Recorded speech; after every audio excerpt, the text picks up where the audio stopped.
আজকে কথা বলবো পত্রভারতী থেকে প্রকাশিত খুব জনপ্রিয় একটি বই ময়নামতির নথ সম্পর্কে। হিমাদ্রি কিশোর দাশগুপ্তর লেখা এই বইয়ে শুধুমাত্র যে ওনার লেখা ময়নামতির নথ উপন্যাসটি পাবেন তাই নয়, তার সঙ্গে পেয়ে যাচ্ছেন আরও 3টি উপন্যাস, নারীর সমুদ্র নাবিক, রক্তের দাগ এবং জাগিও না আমায় জাগিও না। মোট 4টি উপন্যাস পাচ্ছেন, তবুও 400 টাকার কমে।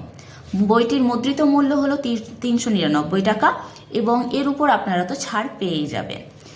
প্রথম যে উপন্যাসটি নারী সমুদ্র নাবিক, সেখানে রয়েছে এক নাবিকের দেশ আবিষ্কারের গল্প, যেখানে এক নাবিক নতুন দেশ আবিষ্কার করতে চেয়েছিলেন এবং শেষ পর্যন্ত তাকে তার নিজের দেশে ফিরে আসতে হচ্ছে এক রানীর নির্দেশে, এবং সেই রানী তার সাজা ঘোষণা করবেন।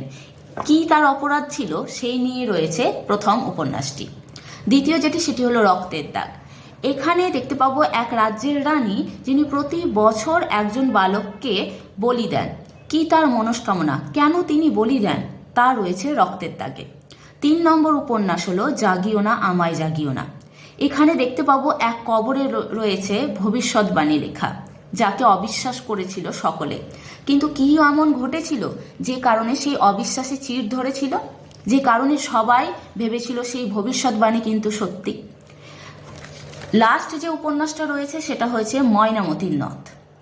ময়নামতির নথে আমরা পাবো এমন এক রাজবাড়ি যা দুর্ভেদ্য, যেখানে নারীরা কোনো স্বাধীনতা পায় না, তারা অন্দর মহলেও তাদের স্বাধীনতাটুকু পাচ্ছে না। সেখানে এক বাইজির আগমন ঘটে যার নাম ময়নামতি। সেই ময়নামতিকে নিয়েই রয়েছে ময়নামতির নথ। এই 4টি উপন্যাস পেয়ে যাচ্ছি আমরা এই হিমাদ্রি কিশোর দাশগুপ্তর লেখা ময়নামতির নথ বইয়ে। আশা করি আপনারা অনেকেই পড়েছেন, আমিও বর্তমানে পড়ছি এবং খুব ভালো লাগছে পড়তে।